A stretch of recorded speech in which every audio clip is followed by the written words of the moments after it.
Hi, wrestling fans, and welcome to another edition. I'm John Arezzi.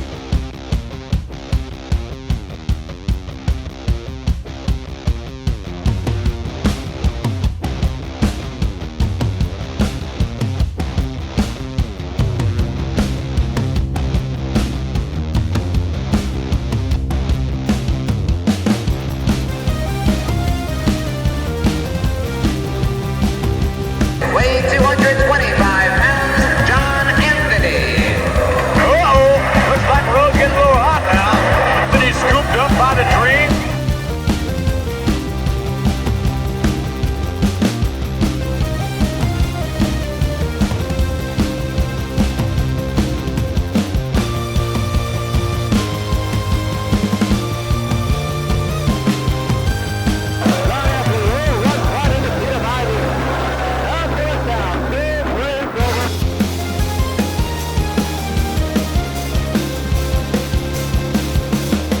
Wrestling fans, welcome to another edition of the Pro Wrestling Spotlight Rewind, where we bring you back to the early days of Inside Pro Wrestling Talk, covering the history of my groundbreaking radio show, which aired on commercial radio in the New York market from 1989 to 1995. Such a long time ago. Each week, this show reviews an original different broadcasts from that era, and we take a look back at some of the breaking news. We bring on historic guests. We have historic interviews, memories from that era. We're talking about the inside of the business on radio was just beginning to gain a little traction in the wrestling industry. On this episode, we're going to review show number 10 of the Pro Wrestling Spotlight, which originally aired on 1440 AM WNYG in Babylon, New York. This one on June 11th, 1989. And on this show, we have a radio call-in from Paulie Dangerously. We have calls. I think we did an encore of an earlier Bruno Sammartino interview, and in-studio banter with Broadway Sonny Blaze. I think Larry from L&S also makes an appearance.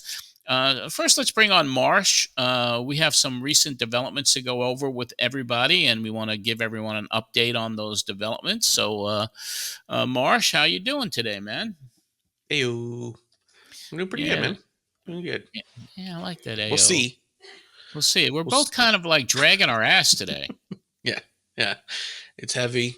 I think we're both weighed down by the potential Padres game tonight. So yeah, you have a game 5 in the NLDS against the hated, at least the rivals of the Padres, the Los Angeles Dodgers. My Mets are in. Can't believe it, but my Mets are in the NLCS. They defeated those Philadelphia Phillies in 4 games, and I called it. I said Mets in 4 when that series started. Yeah. John Flaherty, one of our Long Island listeners, sent me a note saying, you were right. It was Mets in 4. So the Mets are on their way to either face the Padres or Los Angeles, and I'll be heading to New York for the championship series, heading up there in a few days. Can't miss it. Secure tickets for one of those games, but we are dragging because our baseball is like, it's almost like, first of all, it drains you with the excitement and the stress. Yeah, because that's been very up and down all over the place. Like, it's been intense. This whole playoff season has been wild. So, so if this episode comes out late, it's probably because the Padres lost. Just for your listeners, just so they know. Probably took a little time. Well, the general public has been waiting for a long time because we haven't had an episode available for them in several weeks. And let's go over those recent developments, which I talked about. As everybody knows who watches or listens to this podcast every week, back in May, we worked out a deal with a new startup company out of Nashville to distribute, market the show, and sell the advertising on it. And that company ran into problems, and that company is no longer in existence. It went under. So the startup is over. It took us a while because when we signed an agreement with them, we had to transfer what they call an RSS feed over to them so they could take control of the distribution of not just the new episodes, but all the past archives as well. And Marsh, for the layman out there, an RSS feed is basically a code that gives the company exclusive distribution rights for that particular show. Well, it's basically the URL where all of the files live in the internet, right? Like Okay. for your podcasting. So it's like all of your audio streams, all your the channel in which you get it. Like when you hit subscribe in your playlist or on your podcast app, that's subscribing to that RSS feed. And so wherever that lives is where it's being hosted. And so yeah, we had to get that back to host it ourselves again. Yeah, and that's why when these problems surfaced at the end of August, early September, we refused to put up any new episodes. Of the rewind, I just put up a few basically complete shows from the past, just to give the general public something. And these shows, these rewind shows, were available exclusively to patrons. Yeah. So this week, we finally got our RSS feed back into my account. And so now we have full control and we have full access to all of our archives to bring it back to my company. And beginning with this episode, we're going to go back to the way we used to do it, where patrons would get it on a Sunday and the general public would get it on a Thursday. So we're going to go right back to that. But that doesn't stop our need for patrons. We certainly need the support. This show is not really advertiser supported. We do a deal with Megaphone, which is our distribution outlet, which is owned by Spotify. And so we do have what they call some pre-roll, post-roll, mid-roll spots that are inserted into the general public's listening for it. But that doesn't generate a lot of money. So anyway, we really are listener supported. And like I used to say 35 years ago, without your help, there is no show really. So that's what we're going to really push, this Patreon account. And it starts at $5 a month and it goes up to various other levels. We have a $15 a month, what I call all access, which gives you the archives, photo sets, video. It gives you almost everything. And then there are higher levels if you actually want to be on this show. So right now we're at a very low point when it comes to patron support. Yeah. And I don't want to make any undue threats about pulling the plug on it, but we love doing it. I know you love doing it. I've loved doing it since 2019 when I brought it back. But we definitely need to get the patron support. So go to patreon.com/John Arezzi. Look at the options. Take a look at it. Your $5 a month would be appreciated. $10, $15, whatever. We'd like it. We need it. Yeah, I mean, and also realistically, if you're listening right now and you're not a Patreon and you look at it and you decide against it, shoot us a DM. Just let us know what is missing from it or what you think might add to it that could be a little more exciting. Like, Yeah. and we're not going to hold your feet to the fire and be like, hey, you better sign up. I'd like to know if there's something we could do more of or different too. That'll make it a little more appealing for anyone who's not into it. Anyone who is into it, tell your friends, Yeah. And you can always email us, john@mattmemories.com. And we'll look at each one of them, or just send us, go to social media. We're all on social media, and send us a DM, and even go on. If you're a patron, send us a message on Patreon. So, that's it. We've enjoyed this run. It's and we want to continue it, and I think we're going to. But once again, it's like, even though you have a labor of love for something, you want your hard costs met. Yeah, I mean, at the end of the day, if it comes down to it, if I've, yeah, not Not trying to over dramatize anything otherwise, right? But if I got to go and get a part-time gig, then that could impact the ability to record depending on, days and times and stuff. So, and if it comes down to it, and it could, then that's just what that has to be. So, yeah. So anyone who can keep it going, let's keep it going because I really enjoy this. Yeah. Yeah, we both do. We both looking back. And even though we finished the original run of the shows, we decided to go ahead and rewind it. And that's what we're doing now. And so that's what we're going to do right now, actually. We're going to go over the show that aired on my sister's birthday on June 11th, 1989. It did. And you mentioned that. But before you do, let's start off with the intro and set up. Let's have John from 30 plus years ago. 35. Yeah. Set it up and tell us what we're in store for. More than half my life ago.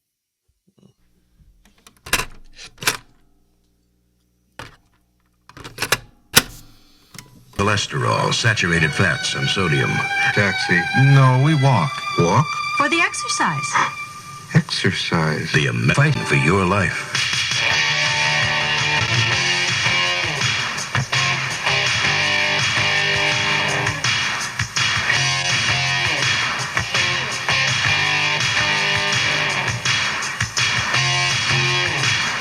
Hello there, wrestling fans. This is former pro wrestler John Anthony, host of the Pro Wrestling Spotlight. Heard each and every week right here on 1440 WNYG in Babylon, New York. As usual, we have an exciting show lined up for you.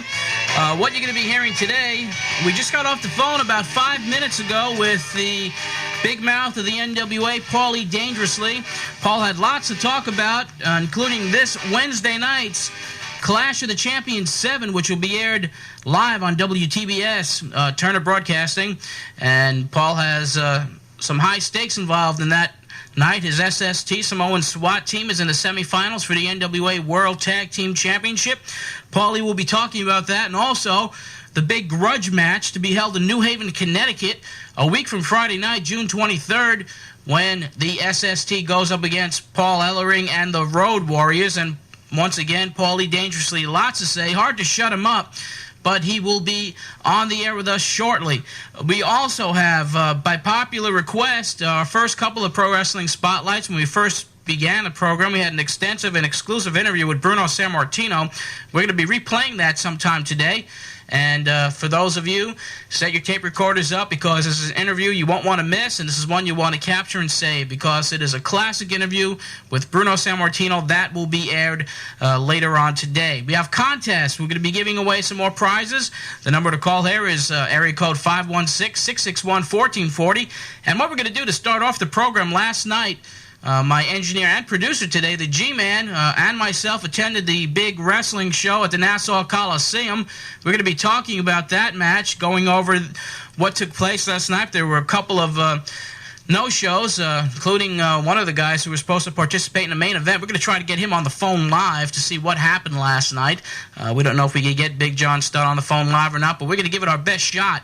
We have lots to talk about, and we'll be back with the Pro Wrestling Spotlight right after this time out.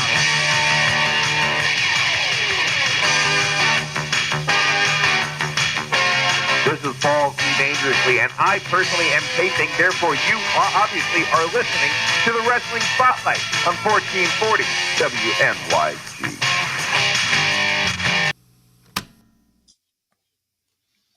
Had a lot more energy. Yeah, you were into it. You were happy. Yeah, it was kind of like up and about and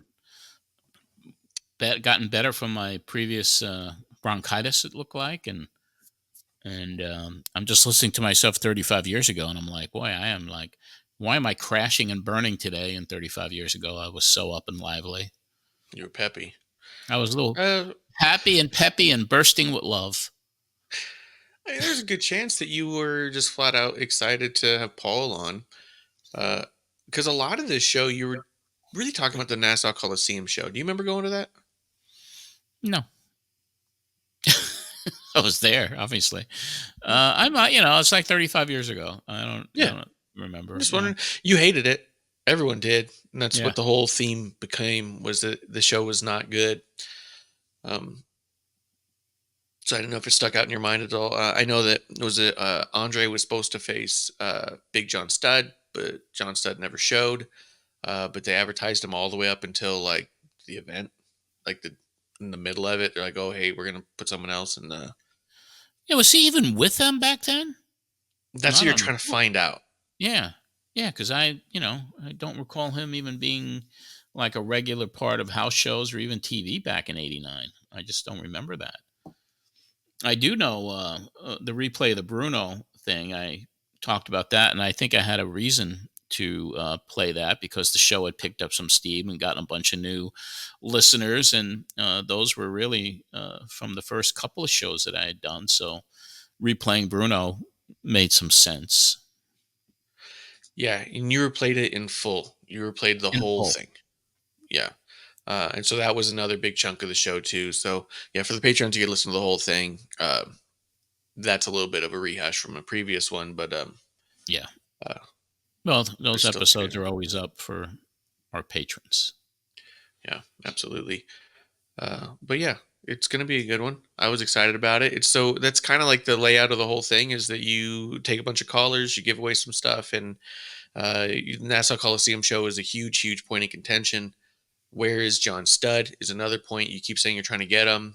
Every return from break, it's, hey, did you get John on the phone? You have his number, I'm assuming, through Donnie. But you never get him on the phone. So I'm assuming and hoping that next week you have an answer as to what happened. But it could very well be, and I know you were suspecting at the time that he was no longer with the WWF. Yeah. That they had parted ways and that they just didn't want to say anything because they were still advertising it. Yeah, that false advertising. So, with this card subject to change concept, at what point? So, do you find it to be false advertising the second that they know it won't be them?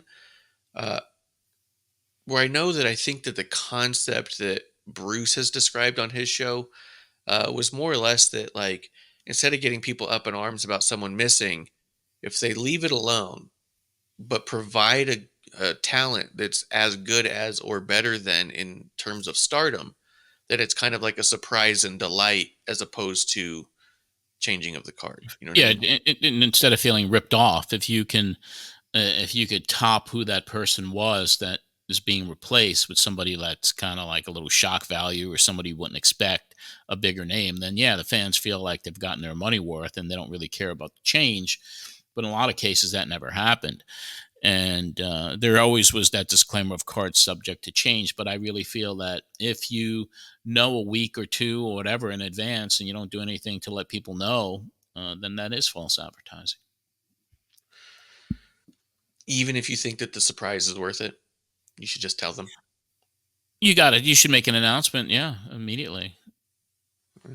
In the promotion of it on TV or whatever. But I think so. You should. I think I agree with that because overall too, like if you are surprising them with a bigger star, then if you name them days in advance, you might push more tickets because now maybe hey, we actually have a bigger star, right? Oh, instead of seeing Andre versus Studd, we have Andre versus Hogan. Yeah, right. I do know in this case that was not the case. No, it wasn't Hogan. Was it Pinky Larson? It was. I guess we'll find out. I'm hoping we find out because I remember hearing it and thinking like that's not awful, but like everyone was upset. I remember that, but it wasn't the model, right? We'll see. But that would have been horrific. Show going. Before you get the show going, though, you have to get a little housekeeping out of the way, real quick. And you already alluded to it a little bit ago, but here we go. Back with the Pro Wrestling Spotlight. And before we get into anything today, I just have to wish a very happy birthday to my sister Donna. Donna, you on the phone? Hello. How you doing? Happy birthday. Thank you. If anyone who calls the Pro Wrestling Spotlight during the weekend wants to talk to me, they usually get my sister. Donna also is an employee here at WNYG. And from the whole staff of the Pro Wrestling Spotlight, from all our guests, including my engineer and producer today, the G-Man, we just want to wish you a happy birthday, Donna. Thank you very much. And we'll see you after the show. Okay, and Donut. I'll be listening. Okay, take care now. Okay, bye. Bye. I just had to wish my sister a happy birthday because she's such a lovely person. That was so nice. And she's one of the favorites around here at the old WNYG 1440. But last night, G-Man... Ooh, yeah. We attended a show. As everyone knows, last week I almost died on the air. I had such a bad case of bronchitis and walking pneumonia as it turned out to be. Yeah, it was walking, right? Yeah, I was walking last night. I went to the Coliseum and I should have stayed in bed.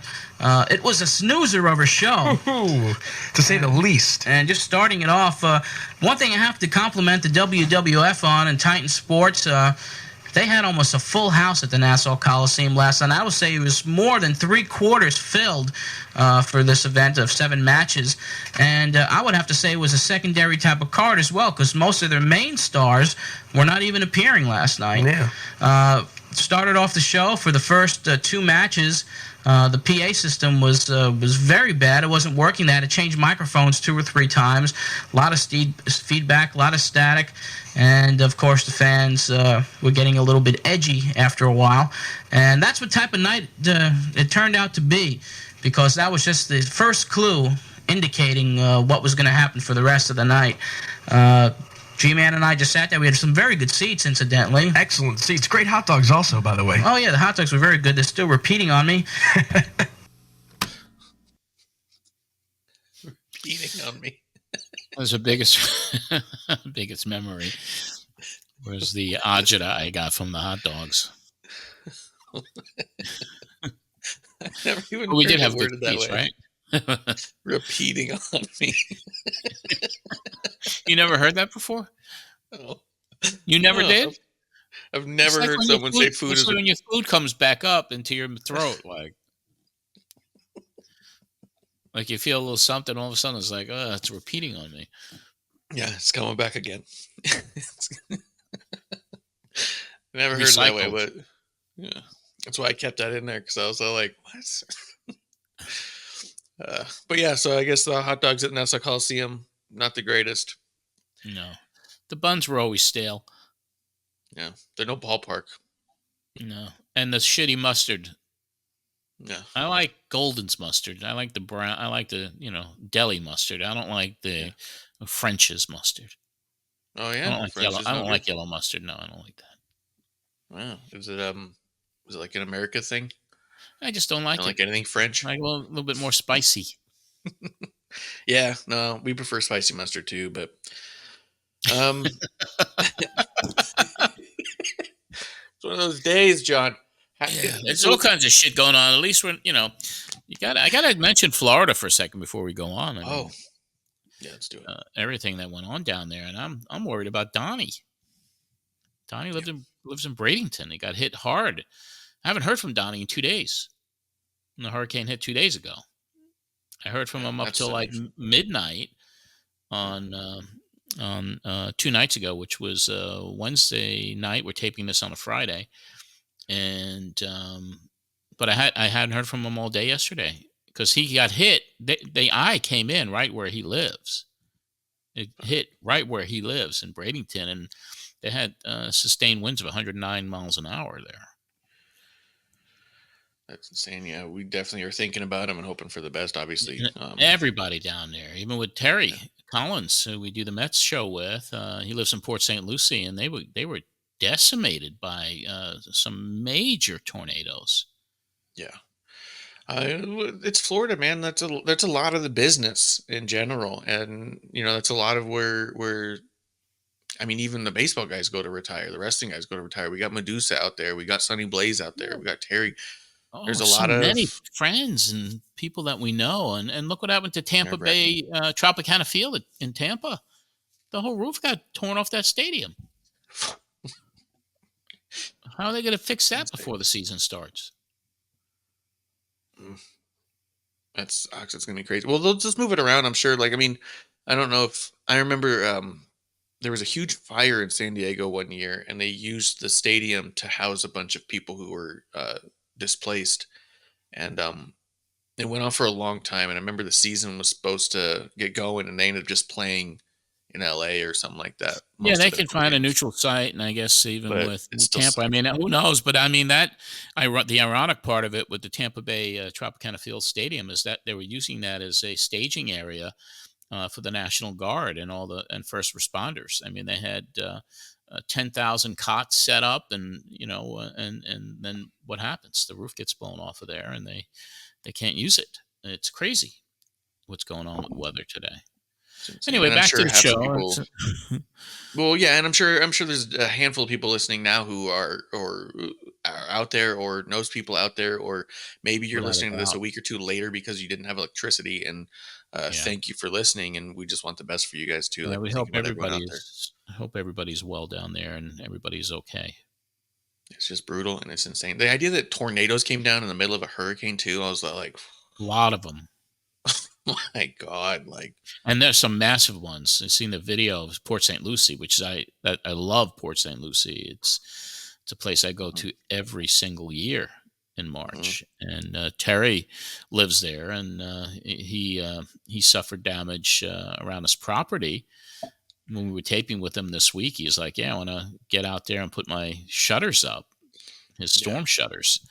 And I spoke to him yesterday to make sure he was okay, and he was out in his yard, and he had a chainsaw, and he was like, "Got to get rid of these trees."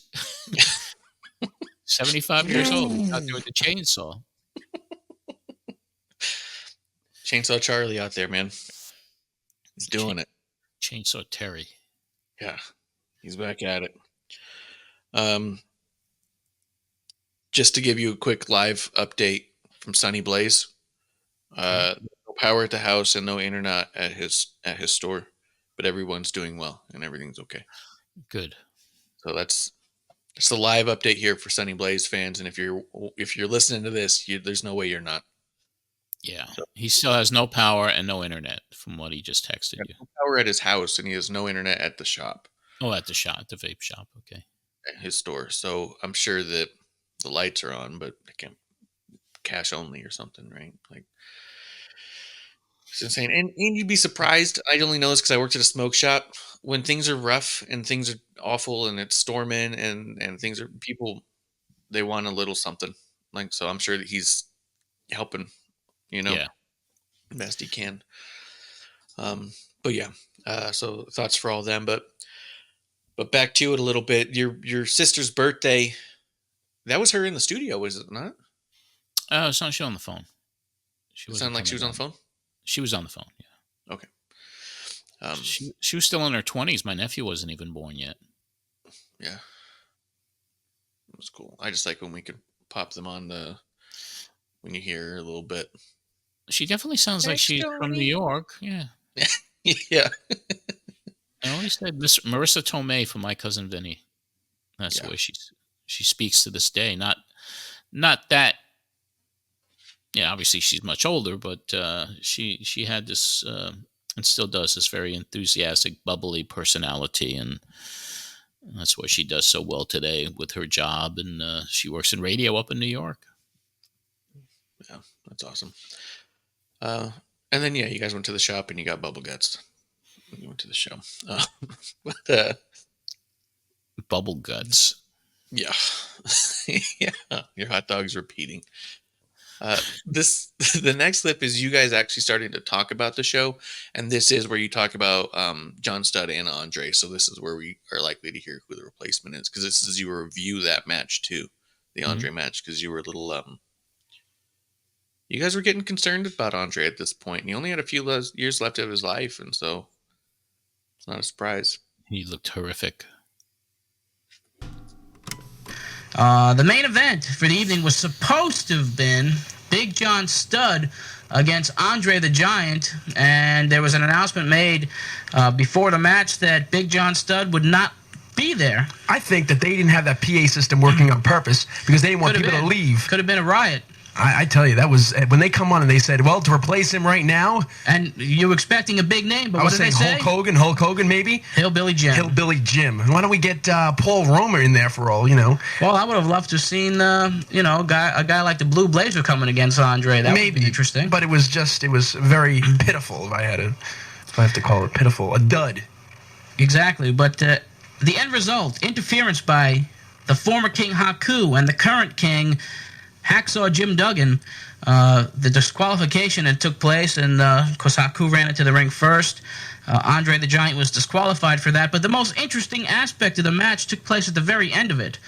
And what I mean by this, Andre the Giant, who did not look very good as far as wrestling style yesterday, and it's the first time I've seen Andre live in quite some time. I was very shocked and appalled at the man's capabilities in the ring now. He was once a great wrestler, and everyone has said it over the past several months, that Andre has lost a lot in the ring, and it just showed yesterday. He couldn't work any more than 5-10 minutes. He's a legend, but it's time for him maybe to hang it up. He left the ring yesterday, and he fell down flat on his face as soon as he got out of the ring, and apparently blamed someone, the cameraman, who was standing outside the ring when Andre went face first, and he started choking this poor innocent cameraman outside the ring and knocked the guy out cold. The cameraman was carried back to the dressing room and was not seen from the rest of the night. You would never choke me if I made you trip over a wire, would you? No, I'd probably do something worse. I better not have any wires laying around. That's right, but Andre the Giant yesterday was not very impressive at all. I wonder if it was a shoot that he went after that cameraman that he said tripped over the wire. I doubt it. I feel like I've seen a lot of clips of him doing stuff like that. That he was constantly blaming someone for, because that was one of his deals, right? I mean, correct me if I'm wrong. You saw a lot of it live and were way more in the moment of it because you were there. He was undefeated a lot. He didn't lose a lot, but if he did lose, it was typically some sort of weird schmozzy DQ type deal, right? Yeah, until the program with Ultimate Warrior, and then he was losing in 20 seconds across the horn everywhere. Really? Getting pinned by Warrior. A whole run, yeah. And they were all like 20-second matches. That is awful. Jesus. Yeah, not good. We'll relive that horrific series, I guess, when we get to it. Whatever year that was. That's true. I guess we're definitely going to get to it because, I mean, you covered when he passed, so the rest of his career is going to be in these tapes. Yeah. But yeah, I feel like I've seen a ton of clips where there's always something where he points at someone and chases this guy, this ringside person, and he's chasing him towards the back because he's a mad, angry giant because he lost because of someone else. And I have a feeling it probably was something more like that. Mm-hmm. But I mean, I don't know. But, for a main event to be Hillbilly Jim, which they, took out of the woodwork because he was just at that point an ambassador for them, I believe, and doing commercials and such. But to bring him in, that's not a good replacement. It's not. Was Big John Studd at the time considered a big star? He was always, he was still considered a big star. But it just shocked me that because I don't recall him being in the WWF at that time period. Yeah. Huh. Wasn't Hillbilly Jim massive in his age? He was a big guy. Yeah, very big guy. Well, I mean, also popularity-wise, wasn't he incredibly popular? Like during that '85, that run, WrestleMania first, WrestleMania, and that explosion into the mainstream covering wrestling and loving it, pop culture stuff. He was massive, and he was always a big fan favorite. Yeah. So I wonder if in their mind it was comparable, but to the fans, it just did not feel the same. No. Because at least Andre had that program, that big feud with Studd, which was the WrestleMania 1, and they had a run, and that was a big feud. And John says a lot closer to his prime in this one than Hillbilly Jim, I think. Not the same. You think? Okay. Yeah. They were going down the mountain. They weren't climbing up that mountain anymore. They're on their way down. Huh. Yeah. But yeah, and I know that I don't have the clip on here, but at some one point you asked Sonny where he was last night because we missed you at the show, and he goes, "I had more important things to do, like floss my teeth." And then he goes, "I just can't believe Hillbilly Jim has a DQ win over Andre the Giant." He was so pissed. He wouldn't be saying that a year later or so after he started doing TV work for them. Well, he wouldn't have better things to do like floss his teeth. He'd have better things to do like get paid. He's going to show up and get paid. Exactly. Yeah. So, But but yeah, you guys are unhappy with Andre. You think he needs to wrap it up, and you're seeing it, you're feeling it. Someone else who went to the show that night was Larry Spitz. Larry Spitz, L&S Comix, the L from L&S, from Larry and Steve. Yeah. Or the Master. The Master. This is, I think, the first time we get him calling in and talking about wrestling just almost for the sake of it, right? Like He wasn't pushing any LJNs or Hasbros? No, he pushed one thing at the very end of the call. One, like, hey, before I go, just know that I have this. Yeah. And then that was it. It wasn't like, I only have 5 of these. Yeah. So come in now. They're priced appropriately. But I do have his whole call here because it's about 5 minutes long, so it's not crazy. Okay. But it was really cool to hear him just BSing about wrestling. And I wonder if part of the idea here was that because he was a new sponsor, relatively, he's been on about a month, him coming on and doing the episode that he did as the Master probably was received pretty well. I'm sure everyone who done something was excited. This feels like you guys are almost like showing to the audience why they should just really like Larry. You know what I mean? Like, support the shot because you like the guy. You know what I mean? It's like win-win. You can't not like this guy. So it felt like a little extra airtime for just like to promote Larry as Larry. And I thought that was so cool. Good call. Intermission was probably more exciting than the card, especially with the Macho Man lookalike running around the Coliseum yesterday. We have someone on the phone right now. All right. From L&S Comix, Larry. Okay. And he wanted to he was there at the card also. He wanted to interject to some... Let's get him on.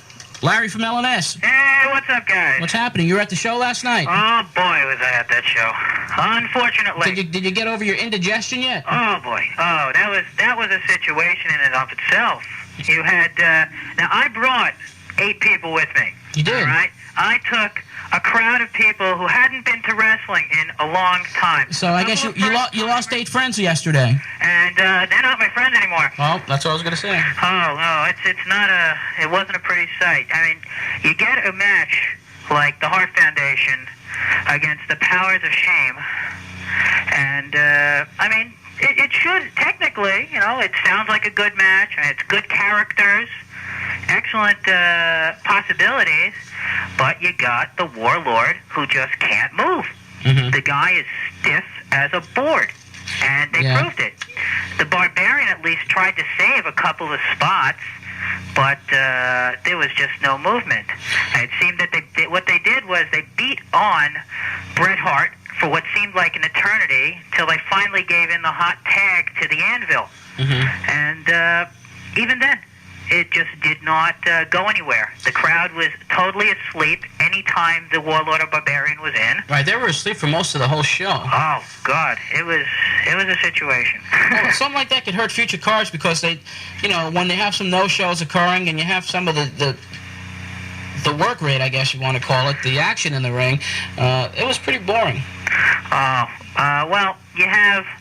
For the WWF, you really think it's going to hurt any of their gate? No Probably way. Not. Probably not. Realistically, No that's way. why they could laugh all the way to the bank. Anytime they have one of these shows, it was 3/4 filled. They were taping last night for MSG Network. Interesting situation. I've got a question. Are they going to, erase those tapes? Lower it, guys.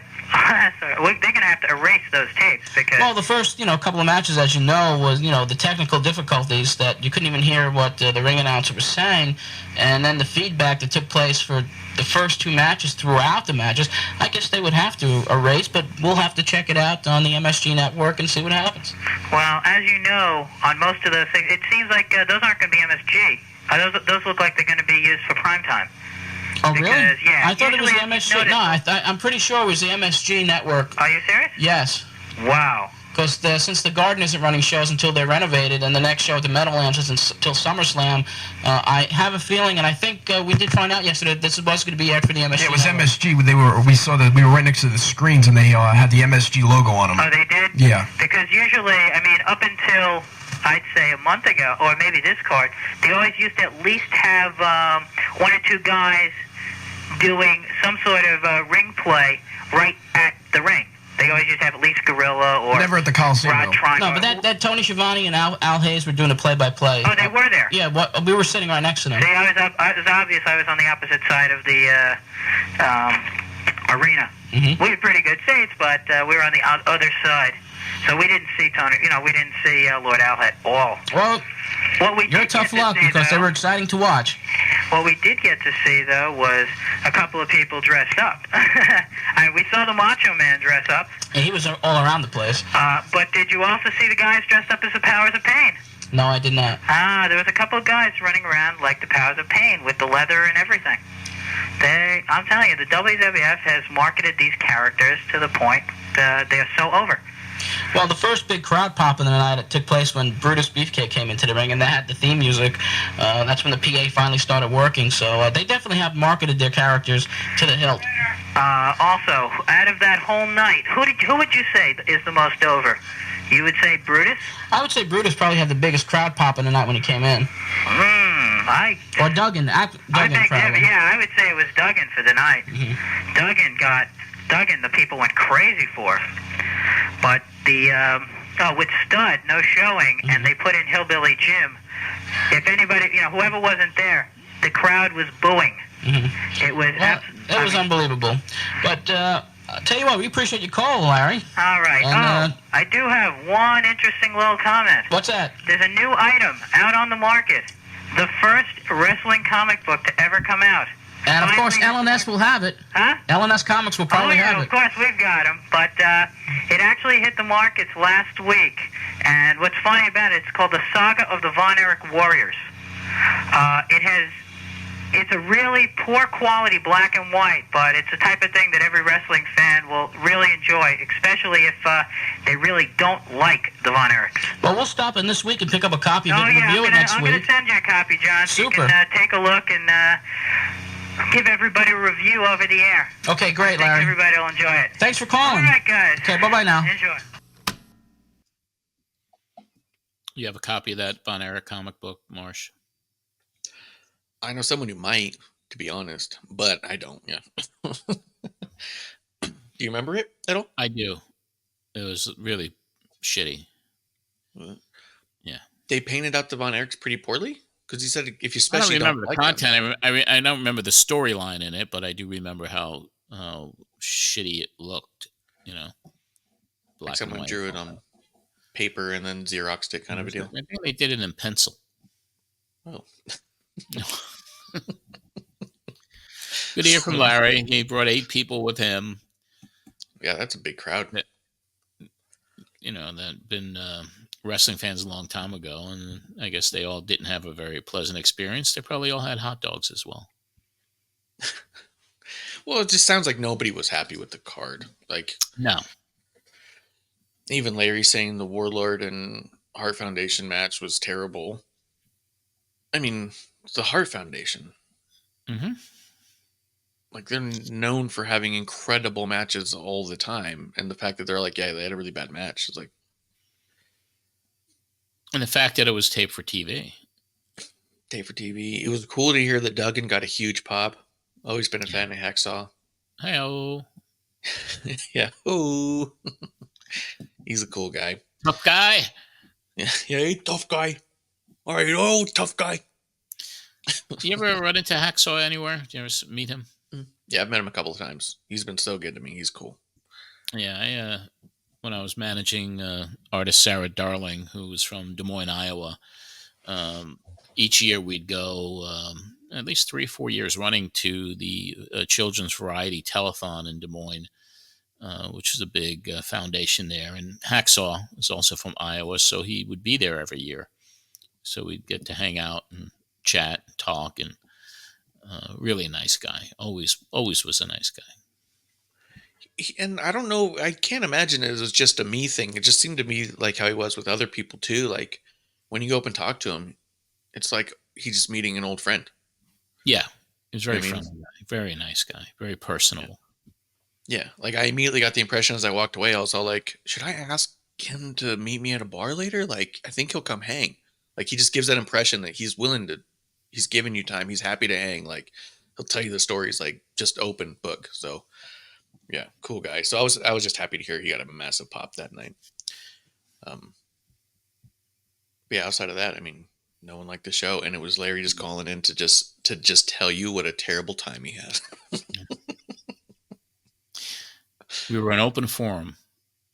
Hey, I got a question for you because I saw someone bring it up.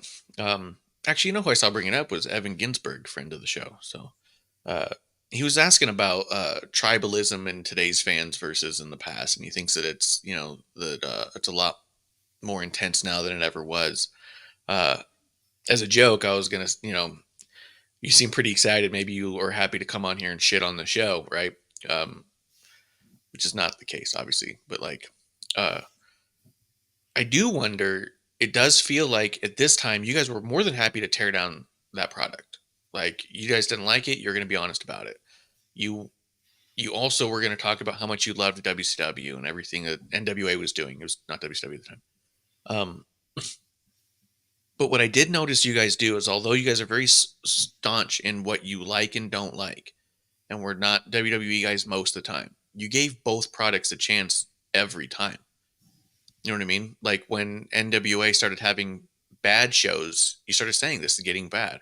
When WWE was getting hot again and starting to get interesting, you openly said this is getting better. This is a better product. Like, although it feels like, because we talk about, back then there being tribalism and I hate that product, I love this product. It did feel more fluid as you would hear your opinions shift and change throughout it. There was a core of what you liked and you stood true to that more so than the letters, right? Mm-hmm. Yeah, tribalism. I mean, back then there was the two companies were polar opposite in their presentations. I mean, WCW NWA in 1989 was hot as a pistol. They had great storylines. They had the Terry Funk thing. They had incredible talent. And it was a much more exciting, more believable brand of pro wrestling, where the WWF was sinking more into the cartoonish gimmick type characters with not the great work rate that was featured in NWA, WCW. But as you said, to your point, we tried to cover it objectively as we could. My opinions were always kind of trying to be objective. If it was something good, I'd talk about it. If it was something horrific, which there were more reasons to criticize WWF at the time.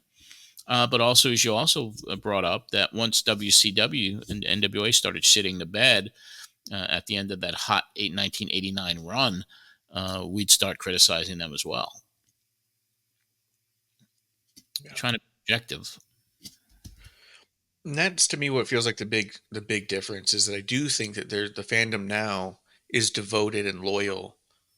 It's it's tribalism more than anything else today. Yeah. Like you're into the brand, you're into the product conceptually almost. Like, yeah.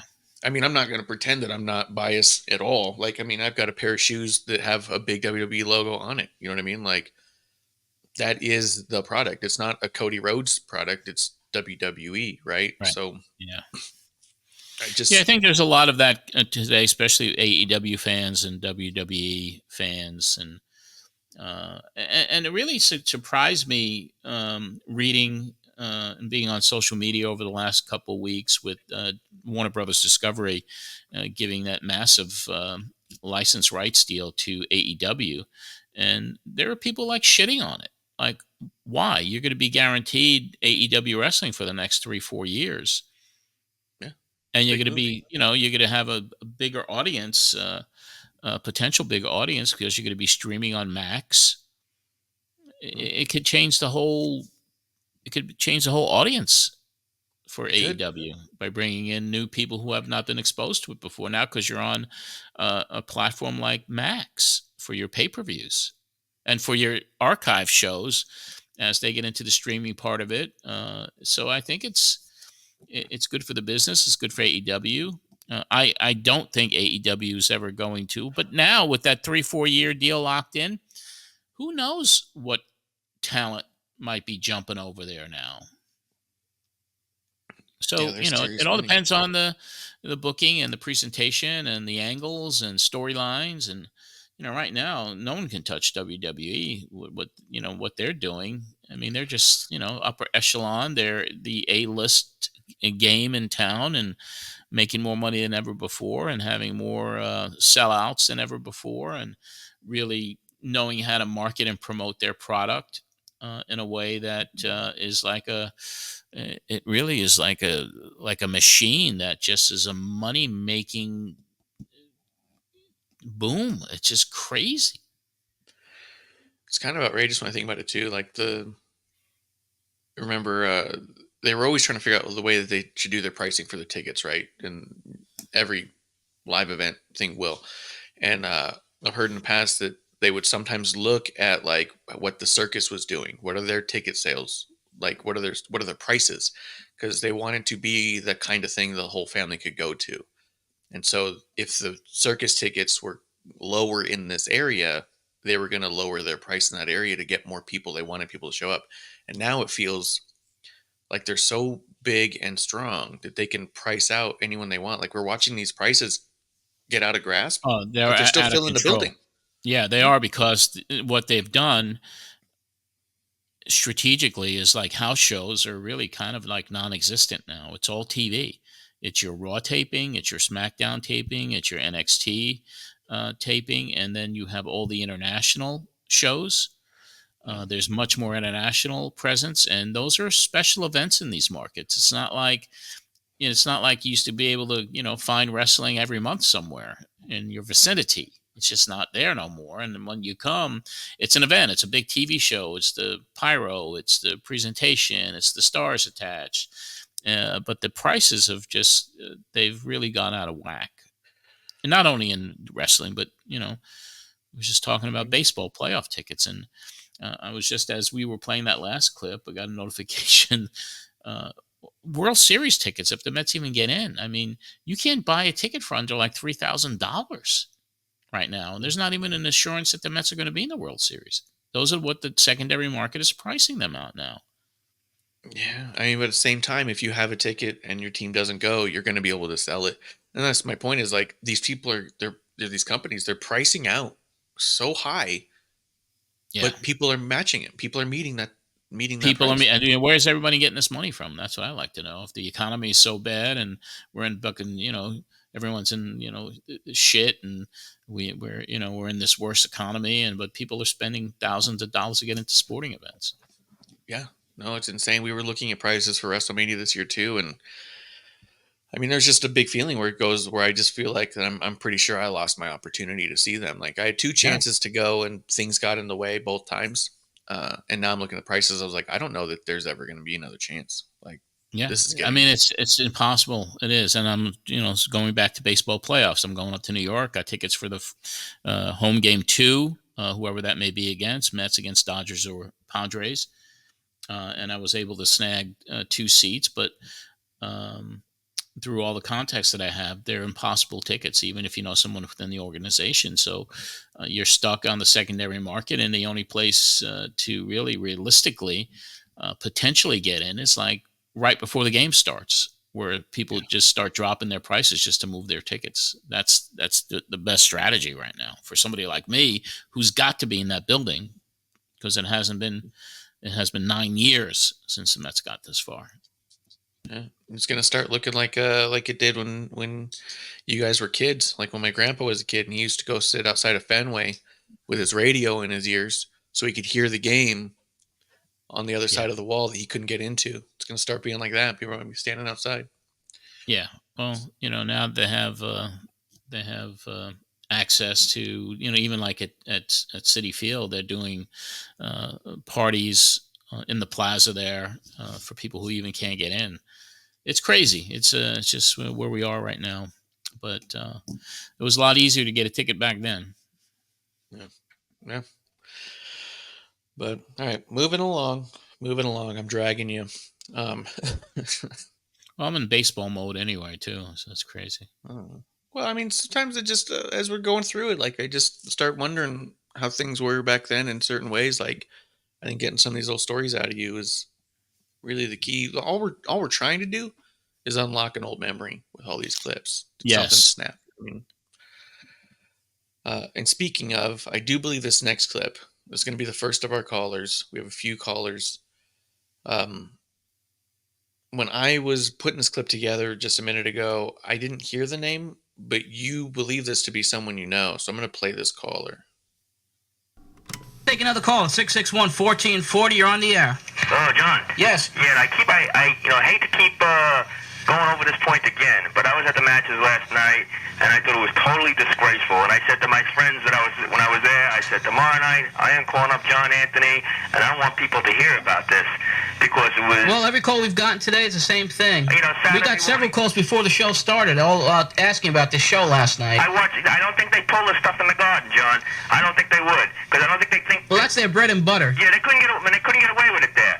I think they think they can get away with it here on the island here, but they know they couldn't get away with it there. I think the people will go a little more crazy there than we did last night. Well, I urge everybody who was at the show last night, if they want to take a step to make and lodge their complaint, to call the WWF tomorrow. 203-352-8600 is their number. John, do you really think it's going to make a difference to Well, them? the more people complain, obviously it's good.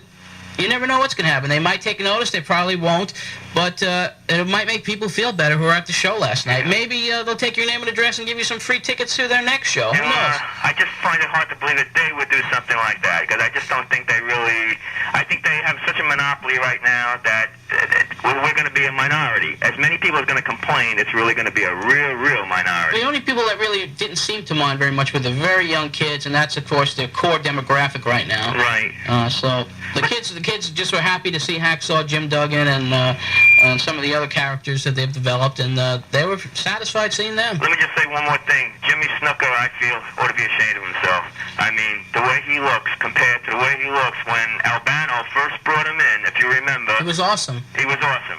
The build he had at that time, he was awesome. And to see him last night, I mean, I feel sorry for him. If that's what he's got to look like now, I'd be ashamed of myself if I look like that right now. I'm talking about compared to what I looked like years ago. Right. And if they think they're going to make him the next Intercontinental Champion, which I hear is the rumor, I just can't believe that they'll let him. I really... Well, let's just see what happens when Dusty Rhodes starts appearing on television. He was in a meat factory yesterday. Yep. Dusty Rhodes Americana. I understand the next one he's at a taco stand, so they're really having fun with Dusty. John, thanks for your time. No problem. Okay, John. Bye-bye. Yeah, that's Vinny from West Babylon. That could have been his first call, actually. He said, I hate that everyone's harping on this, but that's the first time in my memory that Vinny called into the show. I don't think we missed a previous call from him, and Vinny became instrumental in the show. He became a super fan. He eventually helped produce the program when we moved over to WGBB. So he was in the studio every week. He met his wife at a Pro Wrestling Spotlight promotion. So that was life-changing for him, Andrea. And he's still married to Andrea, and saw Vinny a few years ago. Got together for a little reunion with a few of the old listeners from back then. But Vinny's a great guy and just a lifelong wrestling fan, and he became very instrumental in the future of the show, helping us out, and helped out at the conventions as well. And still keeps in touch with me, emails me, fairly often. That's awesome. Did you know him outside of him calling first? No, I met him through the show. He's clearly been listening to you, because he even said in there, so I'm sure he was listening since day one or two, whatever, but he said that, he was having such a bad time that he said, I'm going to go and I'm going to call John Anthony tomorrow. Like, he knew you were going to be on, he knew you were going to be reviewing it, and he knew that he was going to call in. Like, that's cool. And he was very, smart wrestling fan. Watched it for many years, and he always had, his calls were always good. Yeah, he's always good. That's awesome, man. That could have been the start of it all right there. Him being pissed off at Nassau and saying, I'm calling John Anthony. That's it. I'm calling that ex-pro wrestler. We're going to sort this out together. So good. Yeah, Vinny. We got a couple more callers, 2 back-to-back callers. Play some of those. Okay. Unless there was another Vinny story you wanted to tell. No, just great guy. Still love the guy all these years later. Just was always willing to do whatever he could to help, which was great. Yeah. That's awesome. Now we throw you back to John Anthony and the Pro Wrestling Spotlight. John? Thank you, G-Man. Let's take another call. 661-1440 Pro Wrestling Spotlight. Ken? How you doing? Fine. I heard you talking about Nassau Coliseum show. Yes, I was there last night. Yes. Did you know they already are going to have another one July 10th? Yeah, I'm going to announce the matches for that momentarily. I have some of the matches if you want. I have all of them. I got them all. Yeah, I'm going to announce that in just a few minutes. Oh, all right. Okay. Okay, then a couple questions I wanted to ask you. Fine. Who's your pick to be in the final of the tournament for the NWA? Right now, what's your pick? Let me put it that way. Who do you think is going to win? Freebirds versus Midnight Express. Possibility, yes. With the Midnight Express, I think they're going to win. Possibility. We'll find out this Wednesday night. We'll have Paulie Dangerously will be on any minute now, and he's going to give his opinions of what's going to happen. He's going to be on the phone? Or? Yes, he will. And, let's see, is there any reason Big John still wasn't there? We've heard several reports ranging from that he was lost going there to that he quit the WWF. We've been trying to contact Big John Studd today. We're trying to get him on the phone to find out exactly what happened. Because he missed several shows that I heard of. Exactly, and he's not booked on the next Coliseum show, and from what I understand, he's not really he's not working very much at all upcoming, so he might possibly be out of the WWF, and we're trying to find that out right now. Also, hopefully next Coliseum show will be better. Well, you never can tell, but I'm sure they'll have a big crowd just like they usually do. The way they know how to market their product, you can't take that away from them. Well, matches that they have scheduled don't seem to be pretty good. Can I just tell them more? Is that all right? No, I'm gonna announce that in a little while. Oh, okay. All right, Ken. Okay, bye. Bye. 661-1440 Pro Wrestling Spotlight. Yes, it's John from Belmont. Hi, John. How you doing? Okay, pretty good. I was out there last night, and I'm irate, because that Slammer guy in the Daily News, he reported that Studd wouldn't be there the day before. And then yesterday there was an ad in the paper saying that, promoting Studd versus Andre. And all right, they should have definitely changed the ad in the newspaper, especially if they did know previously. Understand that someone else had informed one of our regular listeners that Studd wouldn't be there. This is like 3 or 4 days ago. Yeah, that's a joke. So that's what we're trying to get to the bottom of it. We're trying to call Studd. We do have his number. We haven't been able to reach him up to this point, but we'll be trying up until 8 o'clock until we go off to find out exactly what's going on. And especially it was one of the rare times where they actually had a good crowd at the Coliseum, Exactly. More than 3/4 full. It was very surprising. And especially for the second-rate card that they put on, but the technical difficulties and the talent that was there, it was unjustified for the fans to pay their money back. Matter of fact, as we were leaving the show last night, we went up to one of the guards at the Coliseum who gave us Titan Sports' address. They had these little mimeographed Xerox copies of Titan's address because they knew people were going to complain about this show. Yeah, people. Now, if anyone out there is very unhappy with it, they should call Titan Sports tomorrow and complain about it. Yeah. Matter of fact, you could reach them at area code 203-352-8600. 203-352-8600. If you were irate about that show yesterday, give Titan Sports a call, and maybe they won't pull another one like this John, for the next show. Same thing happened a couple of years ago where we were planning on going to see Jake the Snake Roberts, and he didn't show up. And then later we found out that it was because he was suspended for drug usage. Well, I don't know anything about that, but... I got on good sources there. Okay. Okay, just a couple quick comments about the NWA. Sure. Do you think they were making a mistake by... they're changing a lot of guys around, back to heels and baby faces like Steve Williams, and now Luger's going to turn, don't you think... Luger's I think it's going to benefit Luger's career. The interview he did yesterday on TBS was extraordinary. He really has gotten his stuff down, so to speak, as far as these interviews go. And I think it's really going to help him out. I think his match against Ricky Steamboat at the New Haven Coliseum is going to be a great one.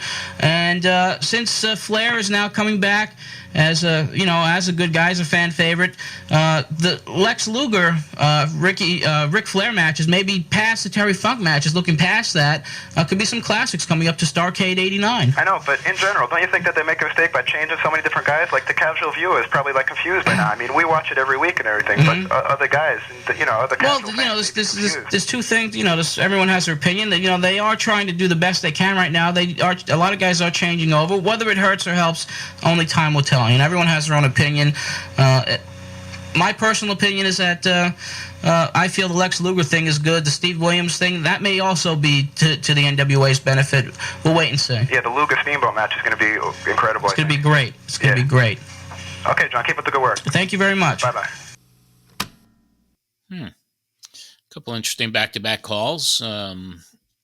It seemed like I was gaslighting the WWF by giving out their office number.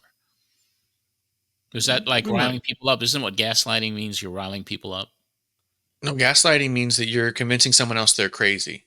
Oh. Okay. Really? You're convincing? How come I don't know that at my age? I thought it was like you're trying to rile people up, but you're trying to convince them that they're crazy.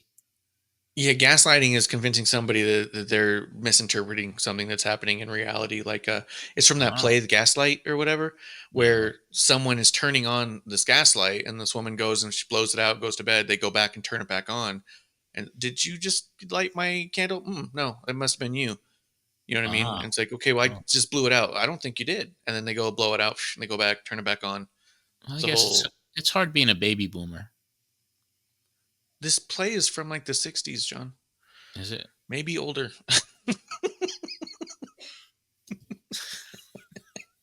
All right, no excuses then. You just weren't a theater guy. And Ken is like, Ken was driving me crazy because he wanted to read that fucking card. The Coliseum. He asked 3 fucking times. He's like, it's just, I'm not. Can I just tell you the matches? Please. No.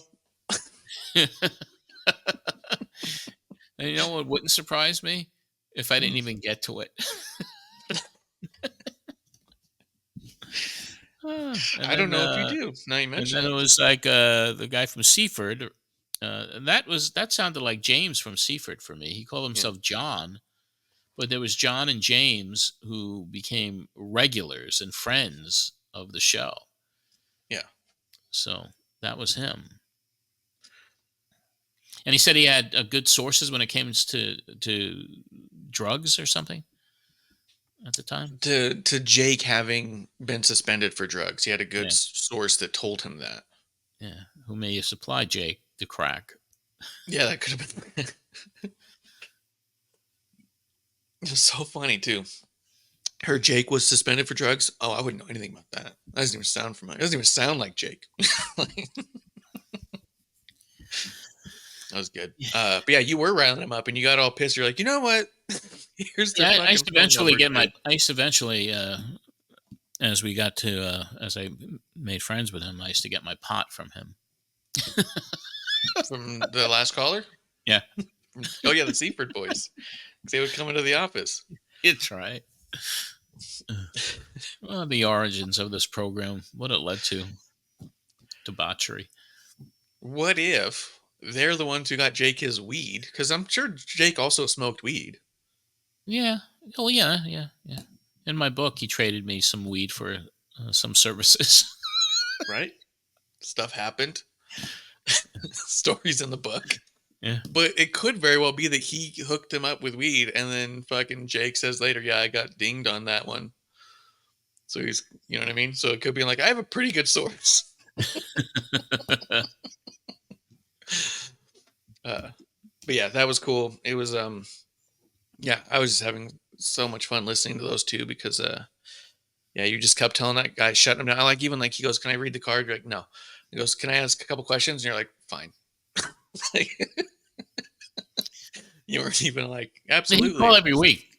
He'd call every week, Ken. Every week. And he just wanted his own segment. Yeah. Because he also was struggling for more questions. Well, what about, yeah. So he was frustrating me. But so good, so funny. I liked the Jake thing was so good. I don't know about that. Well, I knew, but I didn't back then. I didn't know Jake yet. Once I started, once I entered his world, then I knew this guy's fucked up. Well, that, and even if he was not on that show because he was suspended for drugs, it could have been something you didn't even hear about anyways, and just didn't know he was supposed to be there. You know, I don't know if everyone's keeping tabs on Jake yet. No. Definitely not. Yeah, I don't know if there was much else in there. Was there anything else in there that struck a bell? In those two calls, no. Yeah, okay. Well, then we do have the follow-up, which is Paul Heyman. Yes. You get him on the line. He's all business here. I like how much he was. He was very business. Very business and very kayfabe with you all the time. Yeah. Still classic stuff, though. In our later days, before we get all this kayfabe stuff out of the way, in our later days with Paul Heyman, as in like nowadays, we've seen a lot more sit-down interviews and a lot more behind-the-curtain interviews, and we've seen him on Rick Rubin. Like we've heard the way he talks. He always knows there's a mic on, and he always knows there's a camera. So there's always a bit to him that you just get the impression is a little bit showman. Mm-hmm.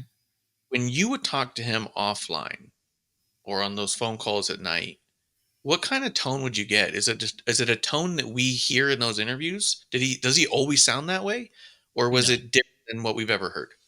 No, any offline conversation I'd have with him was not, he wasn't working me. Well, he might have been, but it was kind of like friend to friend.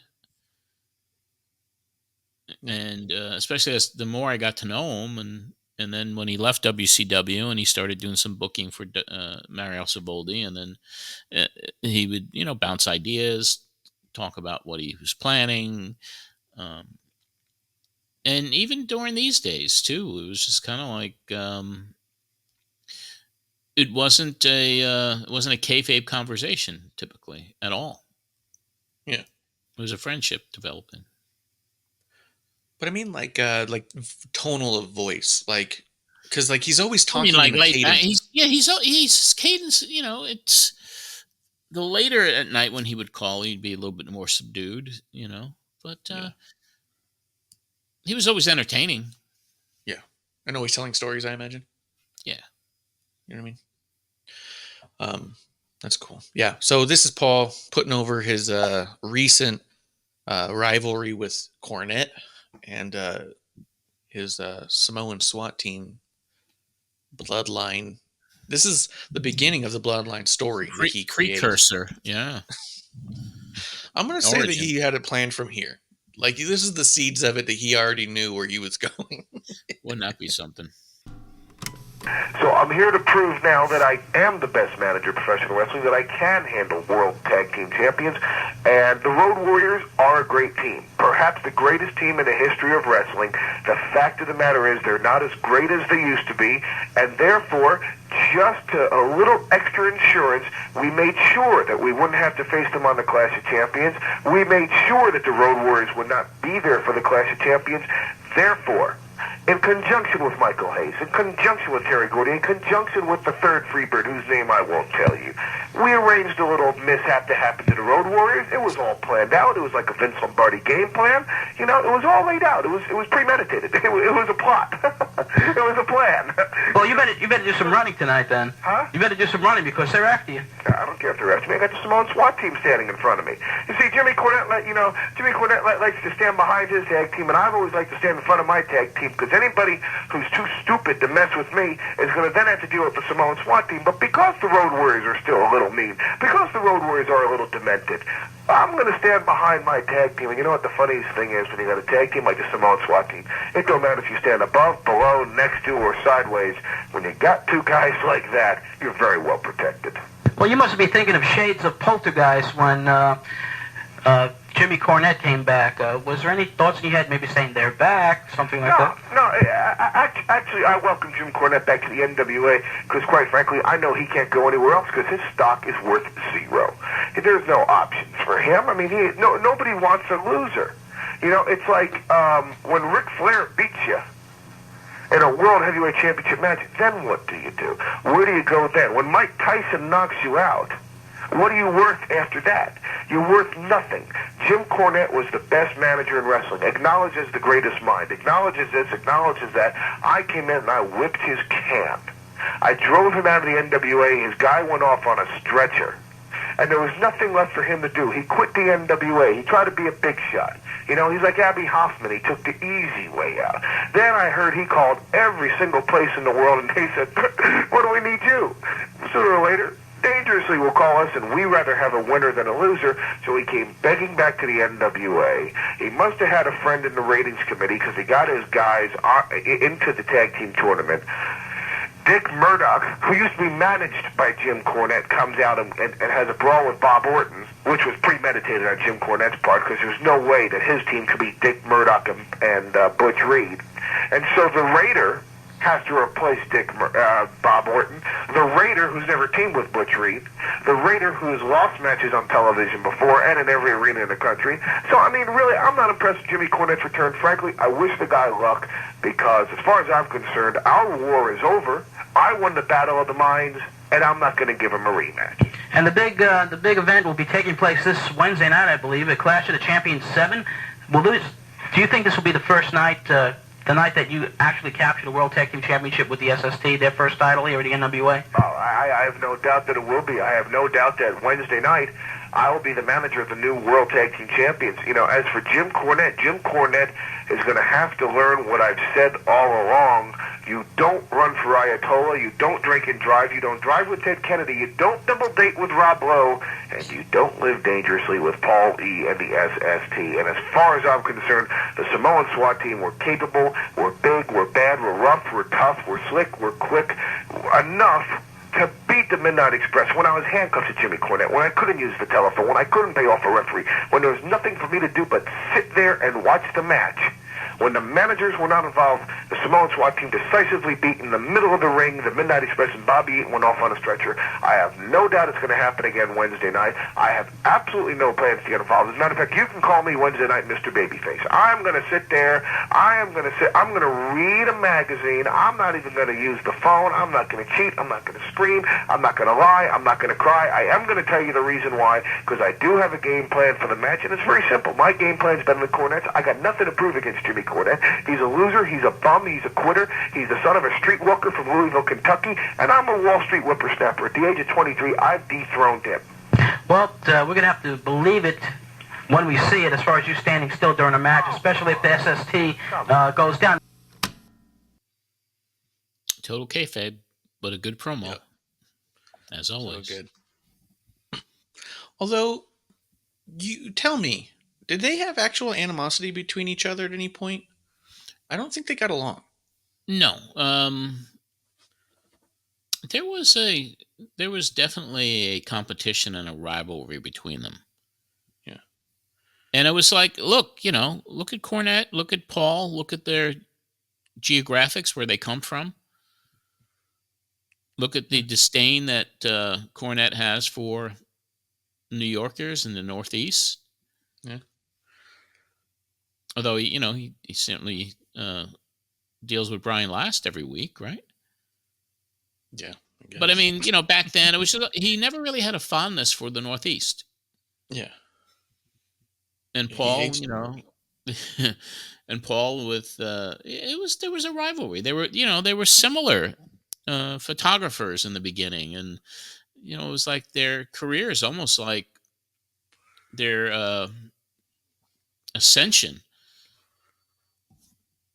They were always in competition with each other.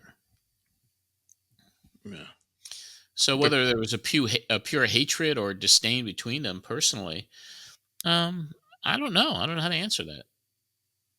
In all your times talking with like Paul and them, like did he ever even bring up Cornette? I mean, like, was it just the kind of thing where they just clearly weren't friends? They worked together. He never buried Cornette. Never buried Cornette to me. Yeah. Yeah. Oh, I think he always respected Cornette's talent. Yeah. And I think that's true on the other side as well. Whatever the personality differences that they had, even today, Cornette knows that Paul is a genius, brilliant. He calls him Alfred Hitchcock, sometimes. But he acknowledges how talented this guy is and what a legend and Hall of Famer he is, truly is. Yeah. Yeah, I wasn't trying to like dig up dirt like did he bury him and give him dirty secrets, but it was just one of those things where I just wondered if he never buried or really spoke personally badly about Jimmy. And they never seem to have any issues actually working together. I mean, Cornette made that appearance on ECW. You know what I mean? Yeah. Like, but it doesn't. But they weren't friends. It wasn't like, hey, you saw them hanging out. They're not going out hanging out at a bar or even going to a Wendy's together. Which actually I think was more of a, and half of that could even just be personality. Paul was the type he's going to the club after the show. Not Jimmy. Cornette's the type he wants to go to his room with his Wendy's. Yeah. Go back home. Right. So, and Paulie was a clubber. He that was his scene. He loved that nightlife. When I watched that Studio 54 documentary, I paused almost every photo just seeing if you could see Paul in the back somewhere because he was there. He was there. So, but that was Paul. Fantastic. I love his rant and rave there. Like the other thing he mentioned that he dethroned Cornette at 23. How different are their ages? I thought they were really close in age. Well, they are close in age. So Cornette was what? I mean, we're all kind of Jimmy's on 65 now, and Paul is around that 64, 65 or 62. So it looks like Cornette's 63 and Paul is 59. So he's 4 years. 4 years younger. So if he's like, I'm only 23, then at the time Cornette would have been 27. Yeah. So that kind of makes sense that he would be all like, look how young I am and did it. Yeah. I'm just a kid here. And look what I just did.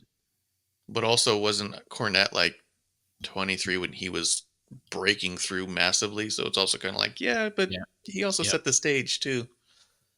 So all I know is those two guys, this business has been blessed by both of them over 40 years. Yep, over and over again.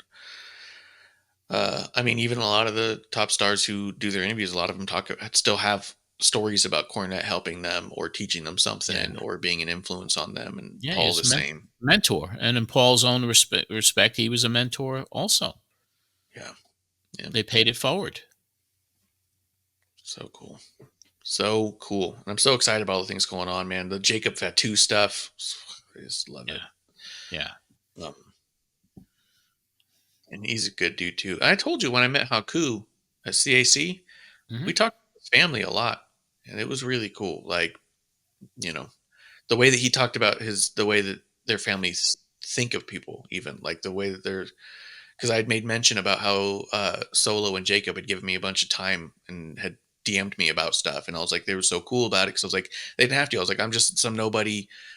Hardly any followers, like just doing random stuff online. And Haku's like, no. He's like, in our family, nobody's nobody, And I was all like, that's what sets your family apart, I think. Yeah. You're all willing to give anybody some time, So just cool. Got a couple more clips left, some callers. We got 2 callers back to back that specifically asked for Sonny Blaze, which I thought was great because I don't know why. One of them is really funny because there's no idea why. And that's the one we're about to play now. And it's followed up by an ad read for L&S Comix that you decided to jump in on that you weren't originally a part of, it seems like. And I liked it. Okay. You're on the air. Hello? Yes. I would like Broadway to say hello to me. Broadway, say hello to this youngster. Who is this? Bo from Deer Park. Bo from Deer Park. Yep. Hello, Bo from Deer Park. Hello. I was wondering, there's rumor that Macho Man's going to the NWA with Elizabeth.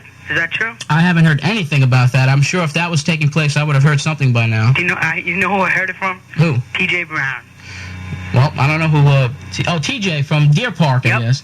I guess he's been in contact with Ted Turner and the officials over there to finding out what's happening with the NWA. I guess so. All right, thanks for your call. All right, thanks. Bye-bye. 661-1440 Pro Wrestling Spotlight. We got another 10 minutes to take your calls here. Let's speak about the WWF show last night. Let's speak about the bus trip, what's happening in the NWA, and we'll be back with more with the Pro Wrestling Spotlight right after this commercial timeout. Hey, John, did you know that there's a store that carries all the latest in wrestling merchandise? No, I did not. You didn't know that. Well, including... I'll play with you on this one. Well, we're going to play together. Okay, including the WWF action figures, which are becoming impossible to find. You can get them here on the Pro Wrestling Spotlight, right, John? Yeah, and also there's that new wrestling comic book with the Von Erichs that just came out, and that's also going to be available at this illustrious sponsor. All WWF wrestling magazines, including old back issues, plus all Nintendo cartridges, including the new Nintendo wrestling cartridge, which you have purchased yourself, I've noticed. Yeah, I got Nintendo Thumb now from playing the darn thing so much, but I finally won the WWF tournament in the WrestleMania game. I finally defeated all 5 challengers. It was unbelievable. You should have been there. I should have been there. Did you also know that this store carries a huge selection of comic books and character-related merchandise, including the now famous Batman T-shirts? No, I really didn't know that. Well, now you do. All of this can be bought at where? Where do you think it can be bought? Sonny Blaze's collectible shop. No. L&S Comix, located conveniently in central Long Island at 1379 Jerusalem Avenue in North Merrick. You dial them up at 516-489-X-Men. That's 516-489-X-Men. L&S also stocks a full line of baseball cards such as Fleer, Topps, and Donruss. So go and visit. Who should they visit? Larry or Steve. At L&S Comix, located at 1379 Jerusalem Avenue in North Merrick. You dial them up at 516-489 X-Men. Ooh, yeah, that's 516-489 X-Men. Ooh, you're doing good. And make sure you place your order now for the latest shipment of the WWF action figures. After this shipment is depleted, there might not be another for a long, long time. So, John, you better. I think there's only 2 more cases of those dolls left. Well, we'll have to check with Larry on that one. L&S are also taking advance orders for the hot new Nintendo handheld wrestling game, which you have yourself also. Yeah, I picked that up over at L&S, and it's not as good as the WrestleMania game, but it's something to take with you as I'm driving in my car. If I have nothing to do, I'll start playing the handheld WrestleMania game, and that's exciting while you're driving with nothing to do. Anyway, they also have the hot WrestleMania Nintendo cartridge. You dial them up at 516-489-X-Men. Right. That's 516-489-X-Men. For L&S Comix. Now we'll throw you back to the Pro Wrestling Spotlight and the one, the only, John Anthony. Thank you very much. G-Man, all his glory he was in. Yep. Your poor Nintendo thumb. My Nintendo thumb. I still suffer the effects. It sounded like G-Man was trying to tell you, too, because he goes, the new Nintendo. Like, he really emphasized Nintendo. He did. Yeah. And he goes, and you just got the new Nintendo game, John. And I have Nintendo thumb. Yeah. It's something that stays in your head, and you can't correct it for whatever reason. There's a block to this day. You must have been pretty excited when Sega came out. Just easier. I don't think so. Yeah. I was never been a video game guy. Yeah. I was when PS5 came out when the pandemic had hit. Could have been PS4 or 5 with MLB, the baseball game, during that whole pandemic quarantine. My nephew and I did a whole season of MLB, the show, a full season. That's good. And I was good. It was like I was getting really good at it. We were very competitive, but it was like I got PS5 thumb from that. Yeah. It was my left thumb. Get one of those little bowling gloves just to help keep your thumb. Yeah, it was like it turned calloused, and it was like that constant movement there. Yeah. Did you have the Nintendo games you said you had in there? Like, did you actually get them and play them and stuff? Yeah, I did. Yeah. So you tried them out. You just didn't get like obsessed with them and stuff. No, I did get obsessed with the Mike Tyson game though. The Punch-Out one? Yes. And I actually did get to Tyson and beat him a few times, if I recall. Yeah. All right. Yeah, that was a good one, actually. That was a good game. That was my favorite game back then. But like, I was never a big gamer. I still like nowadays, if you look up Mike Tyson autographs, there's always people selling like screenshots from that video game that he signed. Yeah. It was a big thing. It was a massive game back then because his popularity too was massive. Yeah. But yeah, that was also interesting. The guy called in. He's like, "Hey, can Sonny Blaze say hi to me?" And so Sonny says hi, and then he just goes like, "Okay." It's like, what? Yeah, he didn't actually ask him a question. He just said hi. Yep. Just I want Sonny Blaze to say hi to me. Well, he did ask about Macho and Elizabeth going to WCW, and I just jumped in and put my 2 cents in. Well, he had a question, but he just also wanted Sonny to say hi. Yeah, well, Sonny was always good to accommodate fans like that and say hello. Fan favorite. But yeah, I mean, and that really brings us to our last call too, because the last clip we have here, caller calls in to ask Sonny a question. And I just liked that this episode, Sonny was getting all this love for no reason. It was great. No, he was becoming a regular on the show. The number to call is 661-1440, the Pro Wrestling Spotlight. We got about 4 minutes left, and I'm just happy to be back in action here after last week's fiasco. I made it through 2 hours, and I'm very happy to say I did. Broadway, have anything to say? Yeah, I understand that Medusa can't wait to get back from Japan to meet me. Yeah, I understand that she's been quizzing me. She quizzed me on the phone about you earlier today, and she definitely has her eyes peeled, waiting to actually see the great Broadway Sonny Blaze in action. And thanks, G-Man, for doing a heck of a job today. You were my whatchamacallit, my protege, and you're also last night did an excellent job as my escort at the Nassau Coliseum. I'll tell you, the women were going nuts last night, so you needed me to watch your back there. It's just like, if Sonny Blaze was there, but I had to watch your back for you because Sonny wasn't available. Well, the G-Man definitely had the crowd going last night at the Coliseum, starting up several chants of boring. Boring. He has a way of inciting riots. We have a phone call. Let's go for the last phone call. Let's go for the gusto. 661-1440 at the Pro Wrestling Spotlight. Let's see who we got. Hello, you're on the air. Hello, John? Yes. Can I talk to Broadway Sonny Blaze? Sure, go right ahead. It's a can again. I was wondering, what promotion would you like to go in the future or something? Well, in the immediate future, I'd like to wrestle for the ICW to avenge my loss to Tony Atlas. Would you ever consider maybe working for the AWA? That might be hard to say right now because the AWA is not really very active at this point. The title everybody who wrestles wants to possess is the one held currently by Ric Flair, the NWA World Heavyweight title.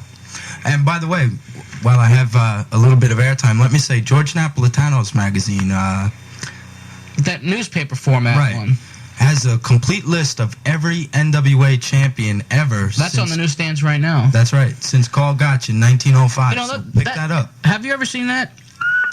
A caller? Hello? Hello? Huh? What's your name, by the way? What is your name? And okay, we'll call you John Doe. Okay, John Doe, thanks for your call. Anyway, what I was going to say to the caller is that is a very hard magazine to find. It's one of the most popular wrestling magazines out in the marketplace right now. What we're going to try to do is I'll give George a call and try to get some copies here for next week's program, maybe to give some out to the listeners. And George edits several top wrestling magazines, and as well as being one of the finest photographers. Oh yeah, definitely. He's been in the business for years and years, and he's definitely one of the top wrestling photographers in the business. And hopefully, we'll get some of his magazines to be given away here at the Pro Wrestling Spotlight. That was Ken from Amityville, man. You sure of it? Yeah, absolutely. I do like. It was him. I like that he asked if he's going to join the AWA, if he would. Sonny did not want to. He just, no. It's the one place I don't think I would. But I thought that was neat too. Like, I mean, Sonny's working his thing. He's trying to figure it out. But then you guys put over George, which is a nice little way to kind of end off the thing, and kind of cool to hear someone call in and ask Sonny what he wants to do with his career. Yeah. Ken. Yeah. You want to give his this name. is before you really start making the callers tell you who they are and where they're from. Yeah, I was just happy to get him. Yeah, it was a pretty smooth show. Yeah, it was good. At this point, out of curiosity, I'm assuming you picked up every single caller that came in as they came in most of the time, unless you were playing like a Bruno. Yeah. Right. Yeah, but I mean, whatever. And when I saw the phone light up, it was like, yeah, it was like, you're winning the lottery because there's people calling and engaging with your show. But it was always frustrating too, as the popularity of the show grew. No one could get through. Yeah, but you're not there yet, right? That's what I'm trying to figure out. Like, you're not at the point where the lines are just always lit. Well, we only had one line.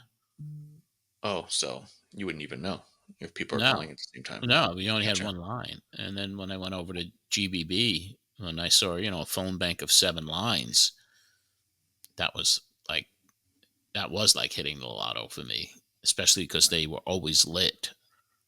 Yeah, it was always going.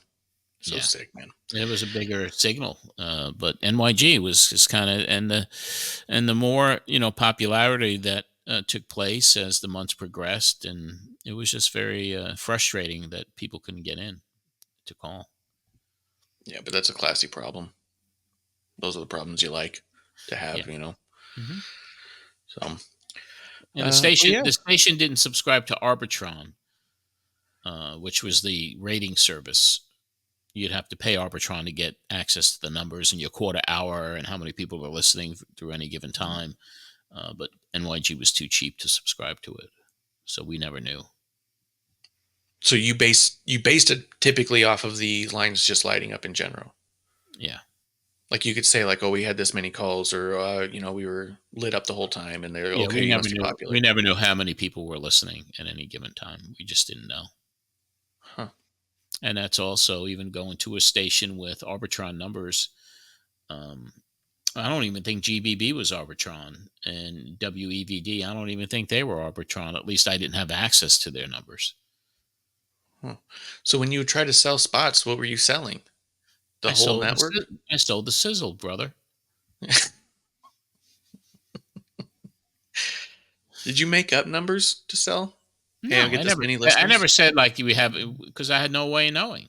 So I couldn't randomly pick a number out of a hat. Like, it's different even what I do now with podcasting. At least I know how many streams we get and how many views on YouTube we get. And you could determine that. You could go into Megaphone and say, how many downloads did this episode get? Yeah. But back then, it was just It was a guessing game.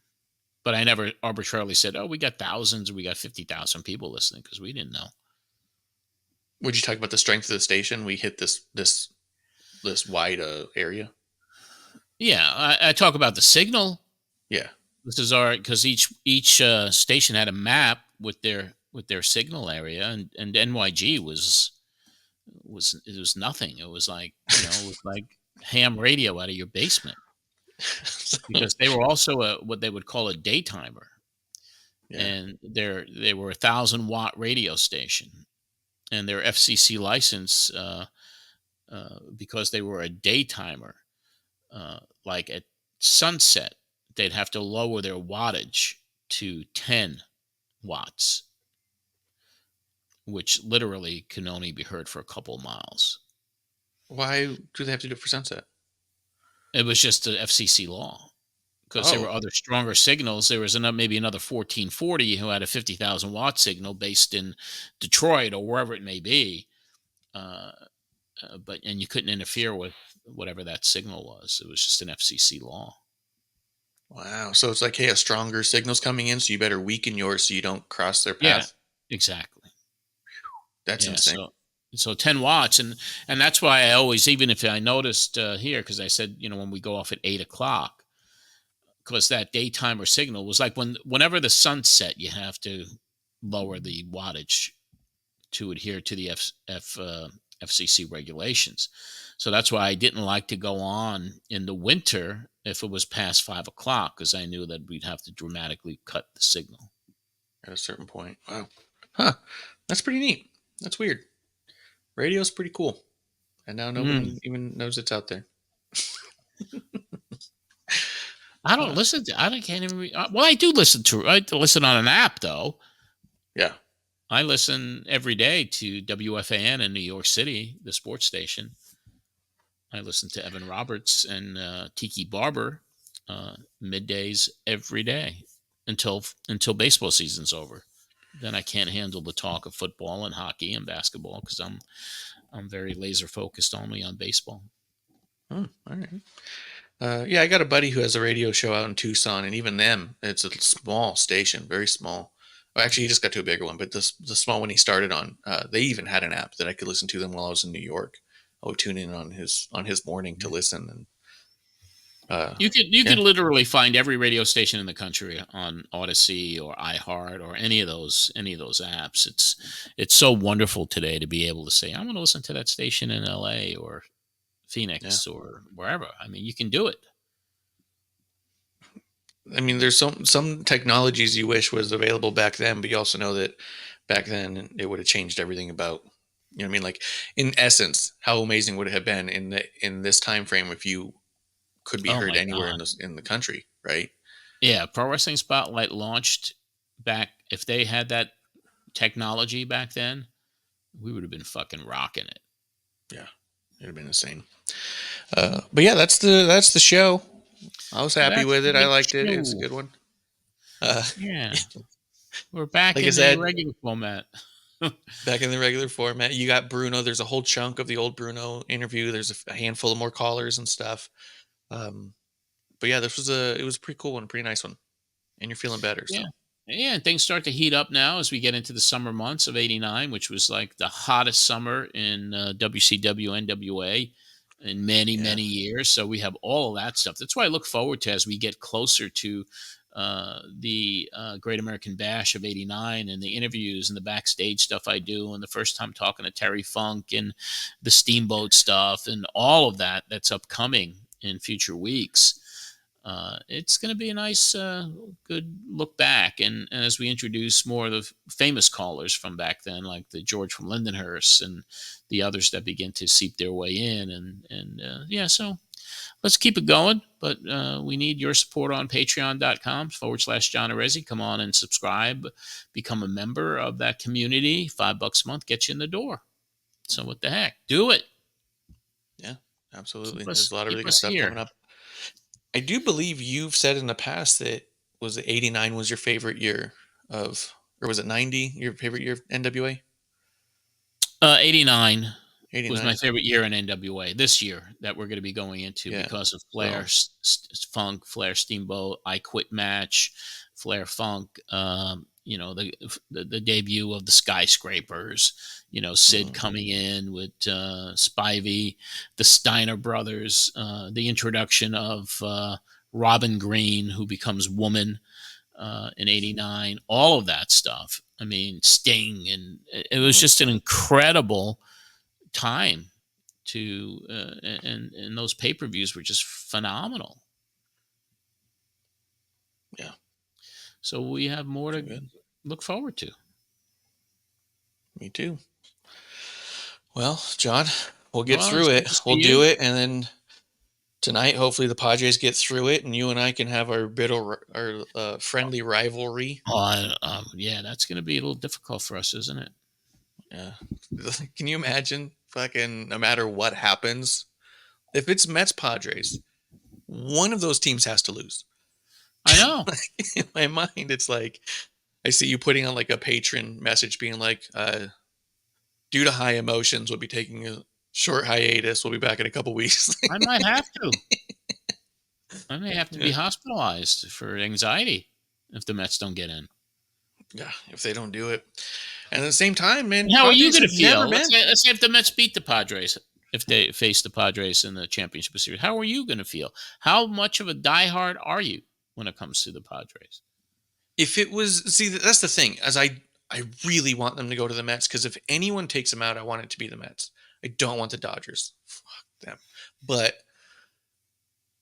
if the Mets take them out, then there's at least the silver lining of like, well, at least it's John's team. He gets to go through this, right? It's going to be a massive bummer, though, and Terry's team. But at the end of the day, like the Padres never won the whole thing. So it's going to be a bummer, but it'll also feel a little bit like, yeah, we've been here, though.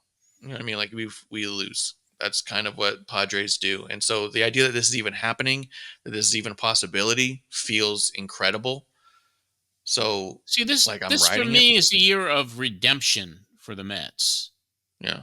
beating the Phillies, who knocked them out in 2007 and 2008 after the Mets choked and couldn't and had a 7-game lead with like 15 to play, and they still lost. That was 2007. 2008, when the last day of the season, all the Mets had to do was win one game, and they lost to the Florida Marlins on the very last day that Shea Stadium was open, and the Phillies snuck in again. And me storming out of Shea Stadium and not seeing the closing of the stadium ceremony that I grew up in a ballpark when every legend in Mets history was there. I left because I was so pissed. That's how crazy I am. So the fact that the Mets beat the Phillies in the division series was redemption number one. The fact that, actually redemption number two, the fact that the Mets were able to clinch and get into the playoffs at Truist Park, the Atlanta Braves home stadium, that, for me, was redemption. Yeah. The Mets need to redeem themselves against the San Diego Padres because the Padres beat them in the wild card series in 2022. Yeah. So that has to be done. And then the final redemption is the Subway Series between the New York Mets and the New York Yankees. That big brother, the New York Yankees, with their 28 world championships. And the fact that they beat the New York Mets in the 2000 World Series, the only time they met, that is the last obstacle of this whole scenario. So if this is truly a magical season for the New York Mets, if this is truly a once-in-a-lifetime experience, I'm looking at the season that is already is once in a lifetime. I'll never see this again. How they came back, how no one expected them to be in contention, how the OMG came into play, how the Mets have a Latin pop star as their second baseman, the fact that Grimace is their secondary mascot to Mr. Met, all of this stuff. And the way they've come back, and this is a truly once-in-a-lifetime magical team. This does not happen, and so I got to enjoy it because the only thing I wanted to see in my life was the Mets win and hold up that trophy one more time. Because, they were in the World Series 9 years ago and lost to Kansas City. The Mets have only won 2 world championships, and the last one was in 86. And the first was in 69. So they're due. I mean, the Padres have never won one ever. Well, they hold the record for being the oldest team. They hold the record for being the oldest team to have never won a World Series. You're a young man. Amazing. You have lots of years to go. I'm in the sunset part of my life. I need this to happen.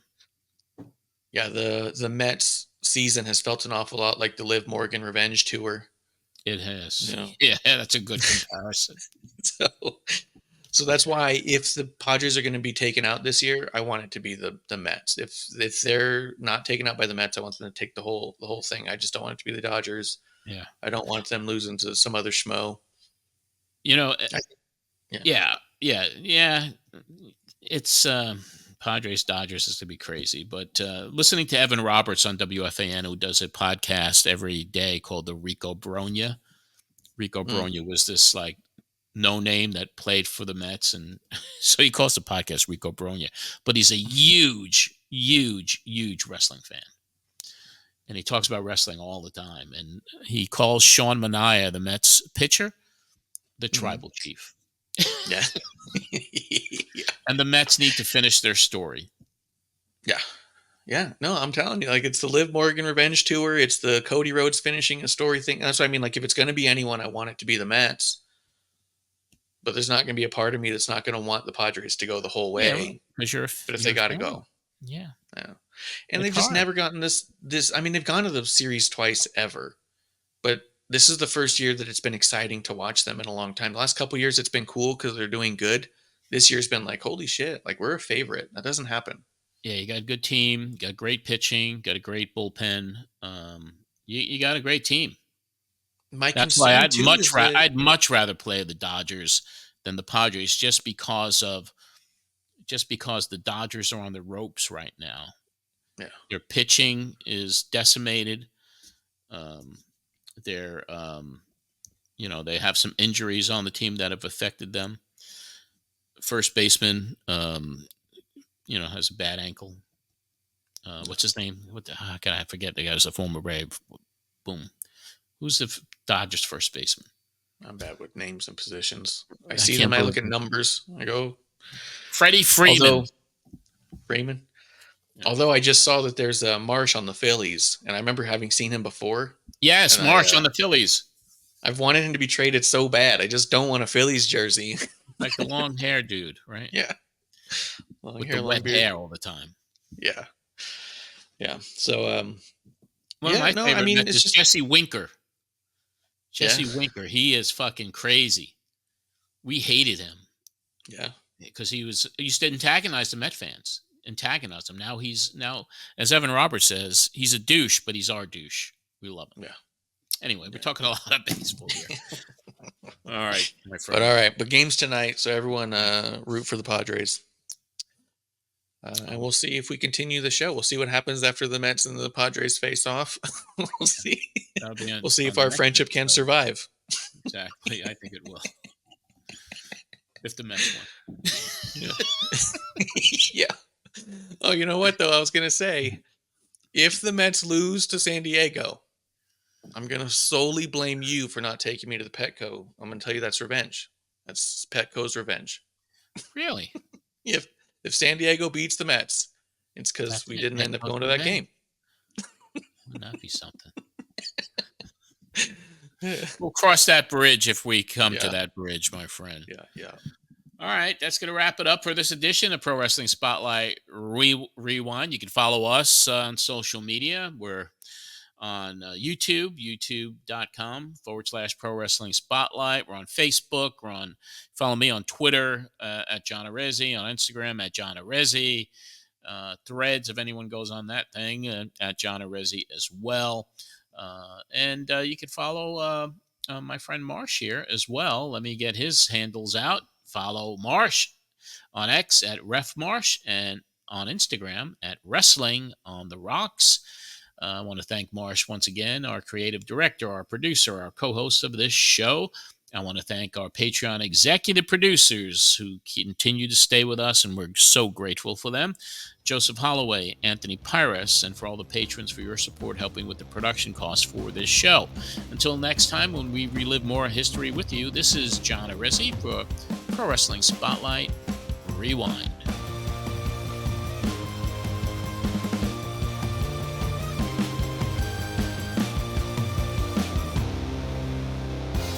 Well, fans, that's all the time we have this week. I'm John Arezzi. See you next time, everybody.